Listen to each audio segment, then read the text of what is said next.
You'll start by clicking Add Contact. Enter the customer's name, phone,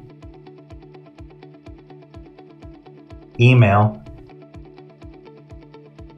and press Save Contact. Next, we'll add a project. Select the type of project, enter the vehicle's information,